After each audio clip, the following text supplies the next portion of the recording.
My landlord tried to illegally evict me, so I bought his building and evicted him instead. It started when Marcus raised my rent 40% with 2 weeks' notice. I'd been renting the same studio apartment for 3 years, always paid on time, never caused problems. The building was a dump, peeling paint, broken elevator, heat that worked maybe half the winter. But it was affordable at $800 a month, and I was saving every penny for my master's degree in social work. Market rates, Marcus said when I called to protest. His voice had that smugness of someone who'd had this conversation 100 times before. In the background, I could hear a TV blaring some talk show and what sounded like a woman crying. I can't afford $120, I said. And 2 weeks isn't legal notice. Marcus laughed, a harsh sound that made my skin crawl. Legal notice? Kid, this is my building. I can do whatever I want. You don't like it, there's the door. Good luck finding another place you can afford in this neighborhood. He paused, and I could hear him taking a drink of something. Besides, I know you college kids. Probably got rich parents anyway. Time to stop playing poor and ask Daddy for money. I wanted to tell him that my parents had died in a car accident when I was 16, that I'd been working 2 jobs since high school just to survive.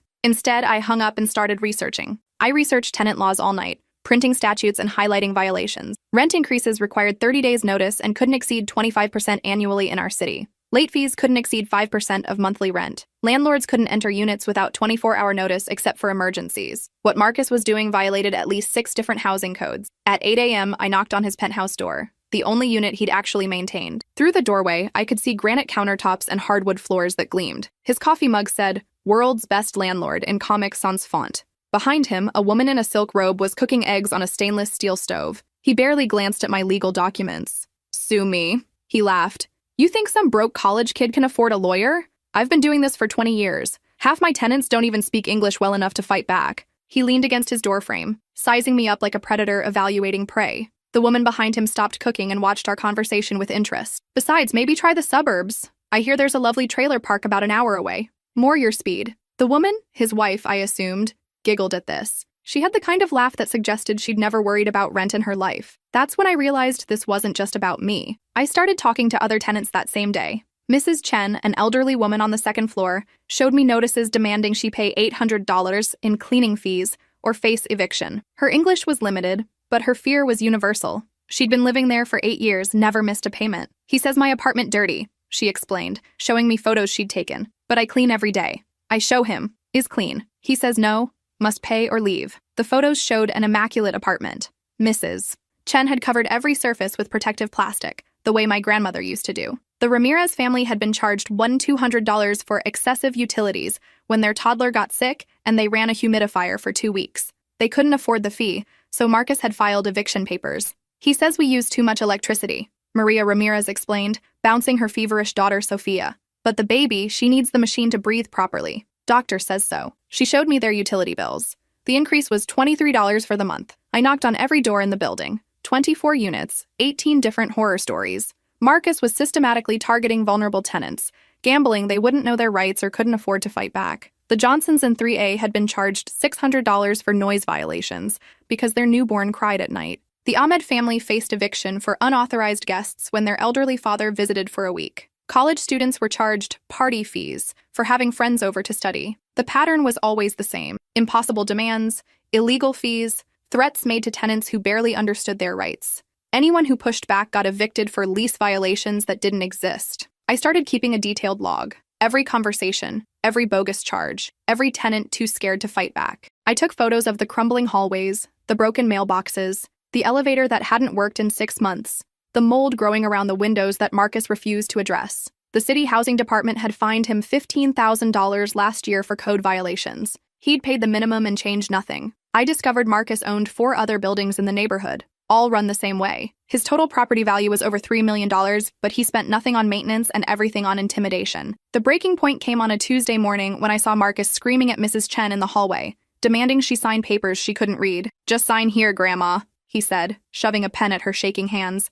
"Makes everything easier. No lawyers, no courts, no trouble for anybody." Mrs. Chen was crying, repeating, I pay rent," in broken English. Her hands were shaking so badly she could barely hold the pen. I stepped between them. "Those are eviction papers," I told her in the little Mandarin I'd learned from a college roommate. "Don't sign anything." Mrs. Chen's eyes widened with relief. She'd understood more than she'd let on. Marcus's face turned red. Up close, I could smell alcohol on his breath at 10 a.m. "Mind your own business or you're next." "Actually, this is my business," I said. "I live here. And what you're doing is illegal." He grabbed my arm, hard enough to leave fingerprint bruises that I photographed later. You think you're smart? I'll have you out by Friday. Drug possession, noise complaints, property damage. I'll make up whatever I need to. I know judges in this city. They don't care about punks like you.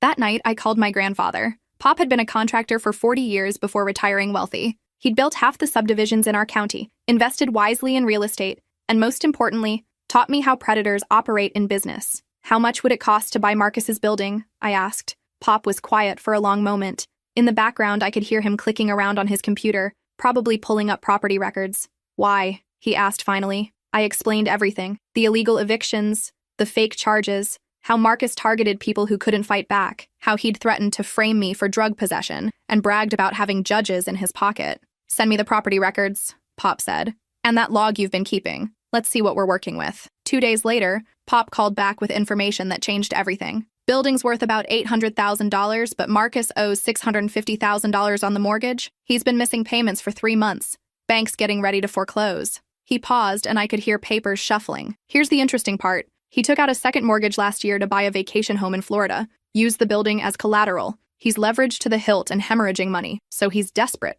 I said. Exactly. That's why he's squeezing tenants so hard. He needs cash flow to avoid losing everything. Pop was quiet for another moment. I've got enough liquid capital to buy it cash at auction. Want to be my property manager? The plan was elegant in its simplicity. Pop would buy the building at foreclosure auction, then we'd clean house properly. But first, we needed Marcus to hang himself with his own rope. I installed a hidden camera in my apartment and started baiting him. Every interaction was recorded. When he demanded I pay $500 for excessive wear and tear on a carpet that was already stained when I moved in, I got it on video. This carpet was perfect when you moved in, he lied directly to the camera. Now look at it. These stains are going to cost me thousands to fix. The carpet had cigarette burns and wine stains that were older than my lease. When he tried to enter my apartment without notice, illegal in our state, I caught that too. He claimed he was inspecting for lease violations, but really he was looking for anything he could use against me. College kids always have drugs, he muttered to himself, not realizing my camera was recording. Just got to find where she hides them. The masterpiece came when I casually mentioned I'd spoken to other tenants about their rent increases. You've been organizing? He snarled. That's harassment of other tenants. Lease violation, you're out. He actually tried to serve me with eviction papers for talking to my neighbors. The papers cited community agitation as grounds for immediate eviction. I showed the papers to a tenant rights lawyer who laughed so hard she nearly fell off her chair. This isn't legally binding toilet paper, she said. He might as well have written it in crayon. But the papers served my purpose. More evidence of Marcus's illegal harassment tactics. 2 weeks later, Pop and I sat in the courthouse as Marcus's building went to auction. He'd missed 4 mortgage payments and the bank was done waiting. The foreclosure notice had been posted on the building for 30 days, giving Marcus plenty of time to arrange financing. Marcus showed up 5 minutes before the auction started, looking panicked. He wore a rumpled suit and kept checking his phone, probably trying to arrange emergency financing. His wife wasn't with him. Lot 47, the auctioneer announced. Multi-unit residential building, 1247 Oak Street. 24 units, built 1987, current assessed value $825,000. Opening bid starts at $650,000. Pop raised his paddle calmly. $650,000.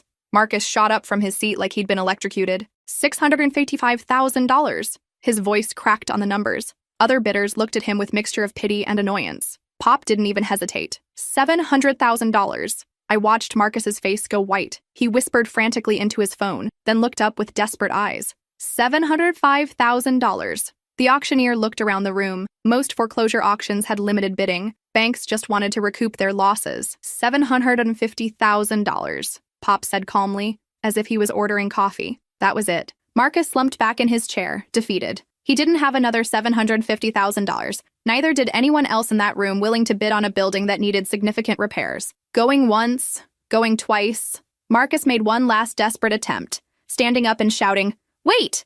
I can get the money. I just need more time." The auctioneer ignored him. Sold to Paddle 23 for $750,000. Pop owned the building. Marcus sat frozen in his chair as people filed out around him. When he finally looked up and saw me standing there, the recognition hit him like a physical blow. "You," he whispered. "Hello, Marcus," I said pleasantly. "Fancy meeting you here." He stood up slowly, his face cycling through confusion, rage, and dawning comprehension. "This was planned. You planned this." "I documented your illegal activities," I corrected. "Your financial problems were already public record. We just took advantage of your poor business decisions." Pop walked over, having finished the paperwork. "Marcus, I presume. I'm the new owner. We'll need to discuss your lease situation." Marcus's face went through several colors. "My lease? I owned. You were a tenant with a lease agreement, Pop said mildly. A lease agreement that includes several clauses about property management fees and violation procedures, clauses you wrote yourself. The eviction process took exactly 30 days, the legal minimum. We filed papers citing Marcus's lease violations for entering my apartment without permission, plus non-payment of the management fees he suddenly owed as of the property transfer. Marcus tried to fight it, of course. He hired a lawyer and claimed we couldn't evict him from his own building. The lawyer took his $5,000 retainer and then explained the reality. Actually, the lawyer told him, you're not the owner anymore. And your lease agreement, which you wrote, clearly states that property management fees are due within 15 days of any ownership change. Marcus had written that clause to screw tenants if he ever sold. The fee was $2,000 per month, backdated to the ownership transfer. He owed $4,000 immediately. That's insane, Marcus protested. No one charges management fees to the owner. You're not the owner, the lawyer repeated patiently. You're a tenant. And according to your own lease terms, failure to pay management fees within 15 days constitutes grounds for immediate eviction. Marcus had created his own trap. During the eviction proceedings, more of his illegal activities came to light. The city housing inspector, investigating complaints from other buildings Marcus owned, found evidence of systematic fraud, fake invoices for repairs never made, security deposits never returned, rent collected from units he'd already evicted people from. The state attorney general opened a criminal investigation. On eviction day, I stood in the hallway with the sheriff as Marcus packed his belongings. He kept muttering about how this wasn't fair, how we'd stolen his property, how he was going to sue everyone involved. Just business, I said, echoing his words from months earlier. Nothing personal. His belongings fit into surprisingly few boxes. For all his wealth, Marcus didn't seem to own much beyond expensive clothes and electronics. As he dragged his suitcases past Mrs. Chen's door, she opened it and smiled at him. Goodbye, Mr. Marcus, she said in perfect English. Good luck finding affordable housing. Marcus stopped dead. Your English has always been fine, Mrs. Chen said pleasantly. I just pretended otherwise to avoid your harassment. Amazing what people will say when they think you don't understand. Turns out, half the non-English speaking tenants Marcus had been bullying understood every word. They'd been documenting his threats and illegal demands for months, just waiting for someone to help them fight back. The building transformation took 6 months and $200,000 in renovations. Pop and I hired contractors to install new elevators, repair the heating system, update the electrical, and address all the safety violations Marcus had ignored. We hired tenants to help with the work and paid them fair wages. Maria Ramirez, who had restaurant management experience, coordinated the project. The Ahmed family's teenage son, who was studying electrical engineering, worked with our electricians and learned valuable skills. Rent actually went down for most units once we calculated fair market value based on the building's actual condition and amenities. Mrs. Chen's rent dropped to $600. The Ramirez family paid $850 for a 2-bedroom that Marcus had been charging $1,200 for. We instituted a tenant bill of rights, translated into 5 languages. Rent increases were capped at 3% annually. 24-hour maintenance response was guaranteed. Tenants could form committees to address building issues. Maria Ramirez became our building manager at $18 an hour plus benefits. Mrs. Chen started a community garden on the roof that she'd been dreaming about for years. The Nguyen family opened a small convenience store in the ground floor retail space we'd renovated. The other tenants we'd helped started spreading the word. Soon, tenants from Marcus's other buildings were calling, asking for help with their own situations. Pop and I formed a property management company specializing in tenant rights and affordable housing. We bought 2 more buildings that were facing foreclosure due to slumlord practices. 6 months after the eviction, I saw Marcus at a coffee shop downtown. He was sitting alone, telling someone on the phone about how he'd been cheated out of his property by some rich kid's grandfather. I walked over to his table. Hi, Marcus. How's the apartment hunting going? His face went red, just like old times. The person on the phone was still talking, but Marcus had gone silent. You destroyed my life, he hissed after hanging up. No, I said, pulling out a chair and sitting down uninvited. You destroyed your own life. I just gave you the same treatment you gave everyone else. He looked older than I remembered. His expensive clothes couldn't hide the stress lines around his eyes or the way his hands shook slightly. I'm ruined, he said quietly. The criminal charges, the civil lawsuits, the bankruptcy. I lost everything. Mrs. Chen lost her sense of security for 8 years, I said. The Ramirez family nearly lost their daughter's medical equipment. You were ruining lives long before anyone touched yours. I pulled out a business card. My new property management company. We're always looking for good tenants if you can pass the background check. No evictions, clean credit, proof of income. You know how it works. Marcus stared at the card, then at me. You can't be serious. Dead serious. Though I should mention, we have a strict policy about rent increases. 30 days notice, reasonable amounts only. Market rate, you understand. He crumpled the card. I'd rather live in my car. That's your choice, I said. But if you change your mind, we don't discriminate based on past mistakes. Everyone deserves a second chance, as long as they're willing to follow the rules. I stood to leave, then turned back. Oh, and Marcus, that coffee shop you're sitting in? We just bought the building. Nothing's changing for the business, but we're converting the upstairs into affordable apartments. Rent starts at $750 for a one-bedroom. His face went white. 2 years later, our property management company oversees 12 buildings and houses over 300 families. We specialize in tenant rights, affordable housing, and rehabilitation of properties damaged by slumlords. Every lease includes a tenant bill of rights in 5 languages. We maintain an emergency fund to help tenants facing unexpected hardships. Our maintenance response time averages under 4 hours. Mrs. Chen still lives in 2B, but now she has a dishwasher, central air, and a thriving rooftop garden that supplies fresh vegetables to half the building. The Ramirez family owns their unit through a rent-to-own agreement we helped them secure. Maria manages 3 buildings now and just bought her first house with the money she's saved. The Ahmed family's son graduated with an electrical engineering degree and works for the city's housing department, inspecting buildings like the one he grew up in. Marcus never applied to be our tenant. Last I heard, he was renting a studio apartment in the suburbs for $900 a month, more than Mrs. Chen pays for her renovated one-bedroom downtown. His wife divorced him during the bankruptcy proceedings and moved back to her parents' house in California. The vacation home in Florida was seized by creditors. The criminal charges resulted in 2 years probation and $50,000 in restitution to former tenants. He's barred from owning rental property for 10 years. Sometimes I wonder if he learned anything from losing everything. But then I remember the look in Mrs.